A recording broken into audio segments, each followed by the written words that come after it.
Sir, इसके बारे में जो भी मेरे विचार हैं, मैं बिल्कुल सीधा सीधा नहीं कहूँगा, टेढ़ा टेढ़ा कहूँगा। See struggle for this political survival, number 1, ठीक है। और जिन लोगों ने ये किया, भाषा के मुद्दे को उठाया है, वो यही तो चाहते थे कि प्रेस क्लब ऑफ चंडीगढ़ में बैठे हुए बॉम्बे की इस घटना को पूरा देश में चर्चा हो जाए। वो ये चाहते थे, तो वो अपने उद्देश्य में बिल्कुल सफल हुए। तीसरी बात इंपॉर्टेंट ये है, त्रासदी ये है हमारे देश की,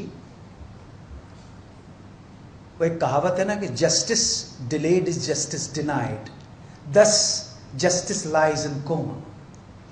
जब तुरंत ही चीजों के फैसले नहीं मिलेंगे, जब आपके कानून इतने लचर होंगे, तो गड़बड़ होगी।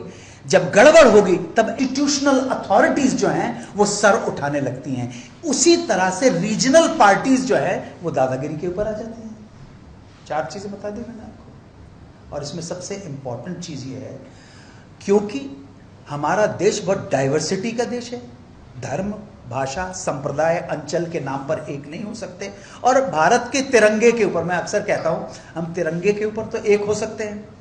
कोई कहेगा सफेद, कोई कहेगा भगवा, कोई कहेगा हरा। तुम्हारी नजर तिरंगे पे रहनी चाहिए, क्योंकि वही हमारी आन है, शान है। लेकिन अलग अलग भाषा के हैं। हम हिंदुस्तान में तो ये बात कर लेते हैं, लेकिन जैसे न्यूयॉर्क में, पेरिस में, लंदन में, मिलान में पहुंचते हैं तो कमस्ता है मुझसे रह, हमको बोलना ही पड़ता है। इसका ये भी एक पार्ट है। परंतु अगर किसी को बोलना नहीं आता है तो थप्पड़ मारना बिल्कुल नाजायज बात है। लेकिन जो लोग वहां बसे, आज ही आपने कहा, आप दुग्गल साहब, बहुत अच्छी बात है कि चंडीगढ़ में जो लोग आके बसे हुए, हर भाषा, धर्म, संप्रदाय के लोग हैं, उनकी कलेक्टिव रिस्पॉन्सिबिलिटी बनती है चंडीगढ़ के लिए, राइट सर। तो इसी तरह से मैंने छूटते ही आपसे कहा था, मुंबई मेरी कर्म भूमि है सर, ये याद रखिएगा आप।